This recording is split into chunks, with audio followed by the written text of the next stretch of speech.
Gold is sitting near $4,650 an ounce right now. Silver just closed out its third straight weekly gain above $69. If you own either one, the past week has probably felt good.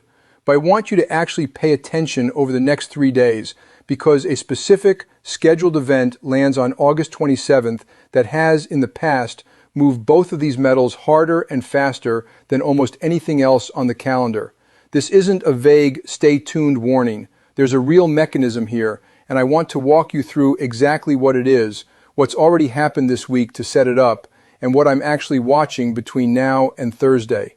And there's a number about who's actually been buying this rally, not who you'd assume, that changes how you should read everything that happens next.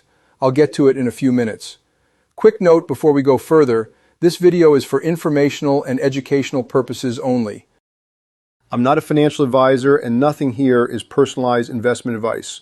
Precious metals are volatile and scheduled events like the one we're about to discuss can move prices sharply in either direction. Everything here is accurate as of when this was recorded. Please do your own research and talk to a licensed advisor before making decisions with your money. Now let's get into it. Section 1. How we got here this week. Let's start with what's actually happened, because none of this is random. On Tuesday, August 18th, U.S. federal debt crossed $40 trillion for the first time in history. The following day, the Treasury Department announced it would at least double its long-term bond buyback operations, a move aimed at supporting demand for the parts of the bond market where buyers had been scarce since late June. That combination pushed the 30-year Treasury yield down from a multi-decade high and sent the dollar lower, and gold and silver both responded almost immediately. Gold climbed past $4,600 for the first time since mid-May, and silver cleared $70 for the first time in about 2 months, extending into a third consecutive weekly gain.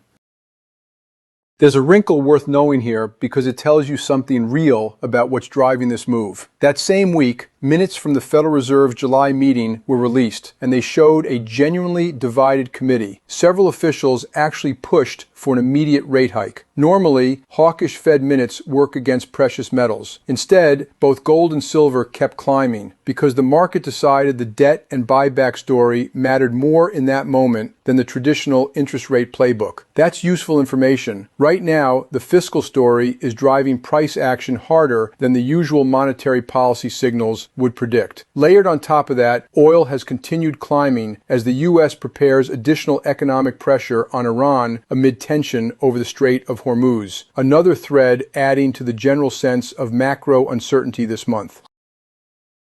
Before we move any further into today's topic, I want to recommend something that I genuinely believe can be valuable, especially if you're serious about understanding precious metals, whether you're a complete beginner or an experienced investor. The book is called The Precious Metals Trap. I highly recommend giving it a read because it goes beyond simply telling you what gold or silver is worth. It helps you understand the psychology, risks, common mistakes, and hidden traps that can influence precious metals investors. And honestly, the more you understand the market before making decisions, the better positioned you are to recognize opportunities and avoid costly mistakes. So if you're serious about improving your understanding of gold and silver, check out The Precious Metals Trap and consider picking up a copy. Link in both the description and the pinned comment, so make sure to check it out. With that said, let's get back to today's topic, Section 2, what actually arrives on August 27th. The Jackson Hole Economic Policy Symposium runs August 27th through 29th this year, hosted by the Federal Reserve Bank of Kansas City. It's the first time markets will hear directly from Fed Chair Kevin Warsh in this setting since he took over the role. His keynote address is scheduled for the 28th, but the symposium itself and the commentary from other Fed officials attending it begins on the 27th, which is why that date is the one to have on your radar rather than waiting for the headline speech alone. Here's why this is a genuinely uncertain event rather than a predictable one. The July FOMC vote was 9-3, with 3 officials dissenting in favor of an immediate hike, a real meaningfully split committee. Warsh has told reporters he wants his remarks to focus on bigger structural questions rather than get pulled into short-term policy debates, and he's been explicit that the Fed doesn't feel bound by what markets are currently pricing in. That combination, a divided committee plus a chair who signaled he won't simply confirm market expectations, is exactly the kind of setup that's moved gold and silver sharply in either direction at this same event in past years. If the tone from Jackson Hole reads as patient, acknowledging cooling data and giving the market room to keep pricing in a supportive path, that's historically the kind of signal that's extended rallies like the one currently underway. If instead Warsh or other officials use the platform to push back against market expectations, which is a pattern some new Fed leaders followed deliberately to establish credibility early, that would cut directly against the momentum driving gold and silver this month. Now here's the part of this story that's genuinely different from the usual Fed speech moves gold narrative, because this rally hasn't been driven by who you'd expect. Section 3. Who's actually been buying? A quick, honest point that's easy to miss in all the noise. The gold to silver ratio, how many ounces of silver it takes to equal 1 ounce of gold, has compressed from above 80 to 1 in 2024 and 2025 down into the mid-60s recently. A falling ratio like that typically signals genuine investment demand flowing into silver specifically, not just money riding gold's coattails. That's a meaningfully different signal than a broad, everything is up move, and it's worth watching whether that compression continues or stalls out around the Jackson Hole event, since it can tell you something about how durable the current move actually is. Central bank gold buying has also remained a steady structural presence. Official institutions have continued accumulating gold at an elevated pace over the past several years as part of a broader diversification away from concentrated exposure to any single reserve currency.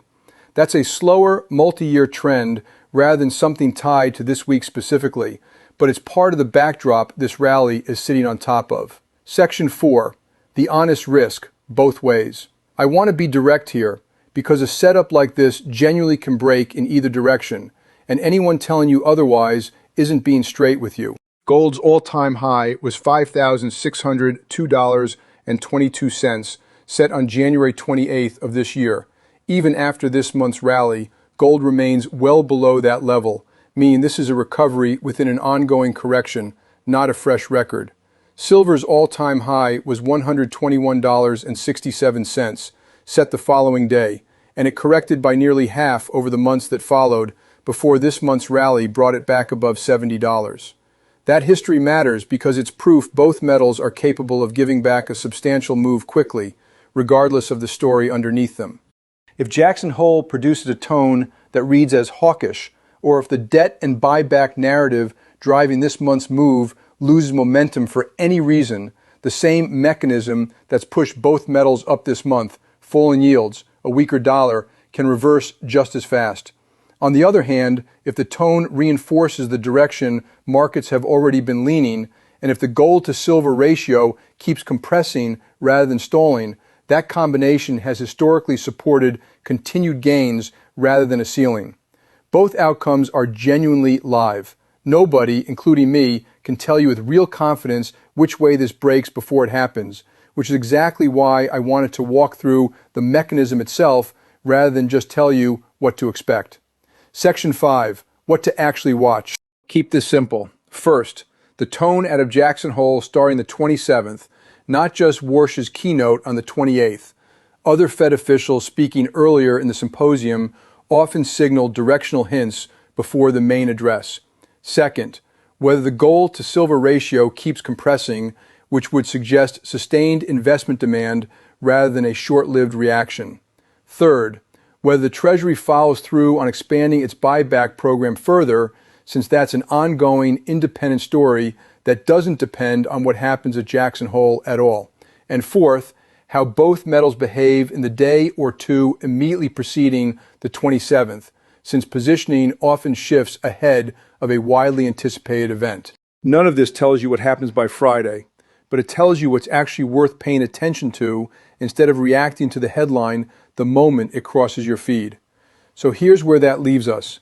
Gold near $4,650 and silver above $70 this week are the result of a fairly specific traceable chain of events, a $40 trillion debt milestone, a Treasury stepping in to buy back its own bonds, and a market that's chosen to weight that story more heavily than a genuinely hawkish set of Fed minutes released the same week. In 3 days, the newest Fed chair in modern history steps onto a stage that's historically moved these exact metals, at a moment when nobody, including the people paid to know, is confident which way he leans. If this helped you understand what's actually setting up over the next few days instead of just seeing the headline, subscribe so you catch what happens after Jackson Hole. And let me know below. Do you think the tone this week extends the rally or pushes back against it? This isn't financial advice. Do your own research, and I'll see you in the next one.